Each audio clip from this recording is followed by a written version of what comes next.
It started with the smallest fractures, the kind you ignore because they seem harmless. A look that lingers too long, a conversation that feels warmer than it should, a laugh that echoes in your chest longer than your partner's words. I told myself it was nothing, a passing moment, a flicker of nostalgia that would vanish like smoke. But I was wrong. The smoke only thickened until I could no longer breathe. Daniel and I had been married for 7 years. 7 years of building a life together, of finding comfort in the quiet, of choosing each other through storms and sleepless nights. But sometimes comfort turns into distance, and silence becomes the loudest sound in a home. Daniel had always been the steady one, measured, thoughtful, never dramatic. He was the man people trusted with secrets because he carried them carefully, like glass he would never dare to drop. But lately, his steadiness felt like absence. He came home late from work, collapsed on the couch, and stared at the ceiling while I sat inches away feeling like a ghost. I wanted him to see me, not just exist beside me. I wanted the man who used to trace constellations on my arm and call me by silly nicknames only we understood. Instead, I got polite smiles and short answers.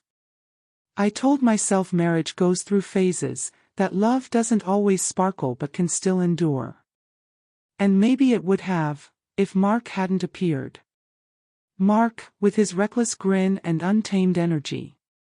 He wasn't supposed to be anything more than a memory, a college chapter one had closed long ago.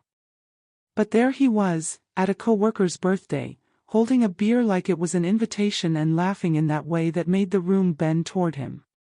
He hugged me, just a little too long, and whispered, "Still the brightest one in the room."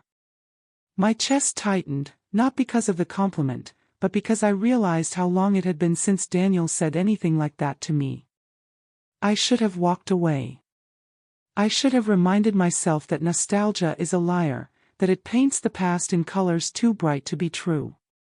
But instead, I smiled, and in that smile, I opened a door I should have kept locked. The night it happened wasn't extraordinary. A Friday, crowded bar, music too loud, laughter spilling like waves against the walls. Daniel had come reluctantly. He hated places like that, too loud, too messy.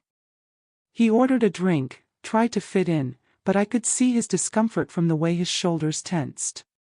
Meanwhile, Mark hovered near, every touch accidental, every word tinged with a memory we both pretended not to acknowledge. Then it happened.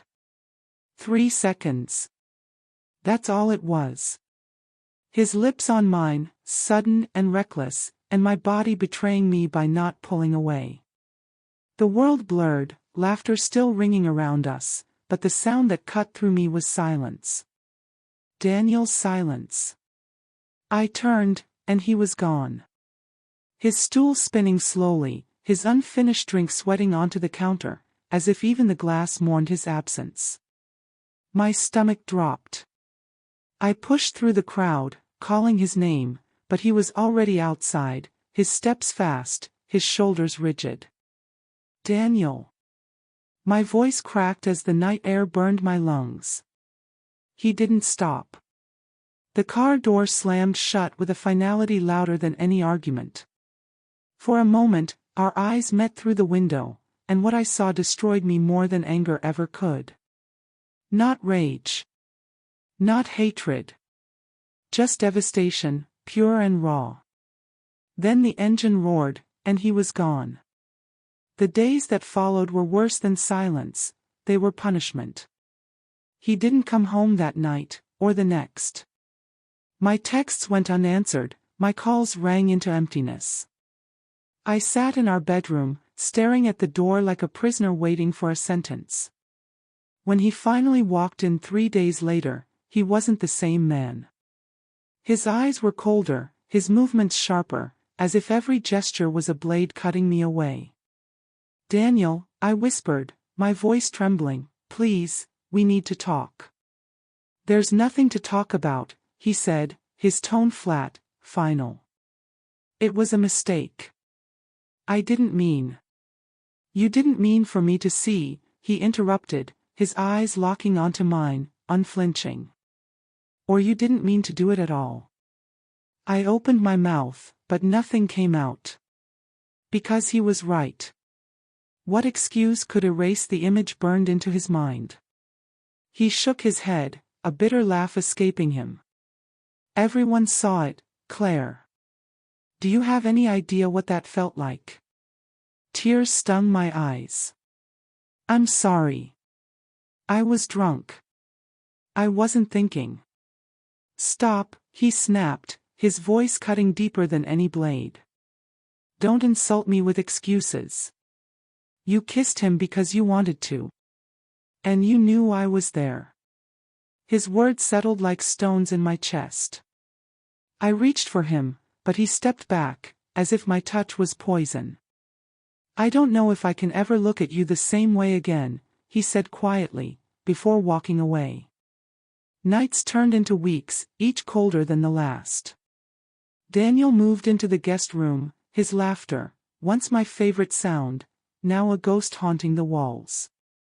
We spoke only about groceries, bills, schedules, the mundane language of strangers forced to share space. The intimacy we once guarded had evaporated, leaving nothing but a hollow silence. One night, unable to bear it, I stood at his door. Daniel, I pleaded, please. Yell at me, hate me, anything. Just don't shut me out like this. He looked up from the book he wasn't really reading, his eyes red, his face drawn. You broke something in me, Claire, he said softly.